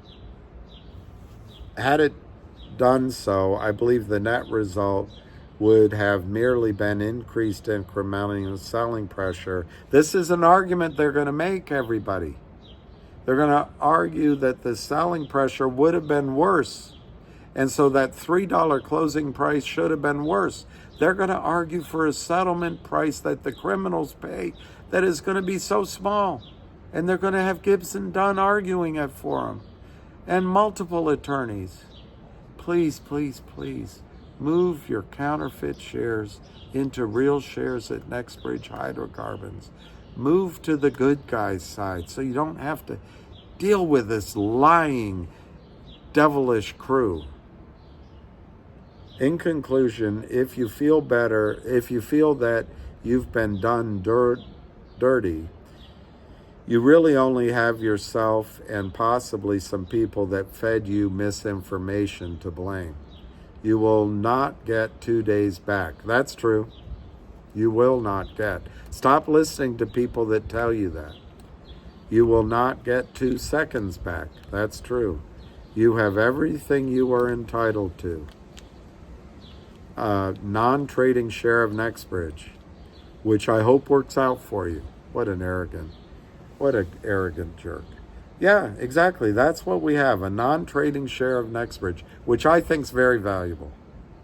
The only reason it showed under Torchlight and otherwise questions to the value is the destruction that the shorts did. Look, it's oil and gas. It may not be as valuable as I think. We'll find out. But what I'm really telling everybody is please take him up on this. Test him. Find out if you have a non-trading share of Nextbridge hydrocarbons. He says you're entitled to it. But remember up in the top, he says in the contracts, they can determine. I bet it's on their determination that they can give you some cash. Let's not be victims. The store's open. Let's go get our real merchandise off the shelf before they shut it. All the short covering that was required or desired was done on or before December 8th. And FINRA gets a solid B+ or A- on how it handled the corporate action. Sincerely, Keuniko. Oh, and just to throw it in, P.S., I've never had any position whatsoever in MMTLP. I think it shows that it's one of his LLCs, or maybe he's working for the criminals. We really appreciate your advice. You obviously care about us. I wrote this article myself. It expresses my own personal opinions only. Who else's are your opinions going to be? I'm not receiving compensation for it. No, I've already received my kickbacks because of my other work with the shorts. I have no business, blah, blah, blah, blah. Buy an index fund. Be a good person, just like Keuniko. Buy an index fund. All right, guys, I'm going to end it. He got 45 likes. IP Hawk, excellent article. Jonathan, doing God's work. I don't read any, I don't know any of the rest. So anyway, I'm going to stop that there. I didn't know it was going to be so long. It took a turn I didn't realize. I thought it was just a short summary of what happened with MMTLP, and I could use it as a basis to make some of my own arguments. Instead, what he did, I think, is lay out many of the arguments that high-priced lobbyists, Goldman Sachs, lawyers, professors are probably making to Gary Gensler, to Ann Wagner, and the regulators are making this argument. So in a way, he's laid out what some of the risks are to listening to the people on Twitter telling you to stay in the counterfeit MMTLP. This guy that obviously, in my opinion anyway, works for the criminals, probably in other stocks, he says MMTLP doesn't even exist. And then he goes on to say that in private companies and in the contracts, all they have to do is enter a liability. He admits what they do. They enter into liability on the brokerage side. The broker is giving you a piece of that liability. Why do you want that? Do you really want to be harangued and yelled at in space calls by certain people for the next 5 years? It might happen anyway, but you'd have the comfort of knowing you own a real asset. Now, let me just say something. I'm implying that Nextbridge has very high value. That's my opinion. We could find out it doesn't. We don't know yet. But I'll do another video on all of that.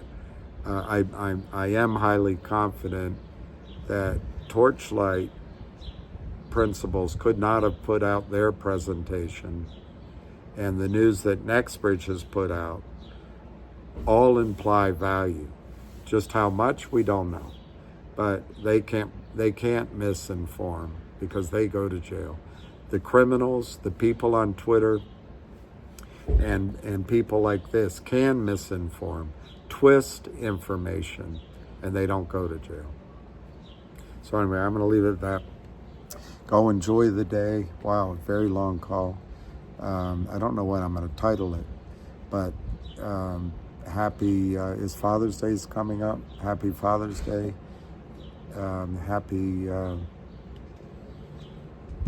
Happy life. Ciao.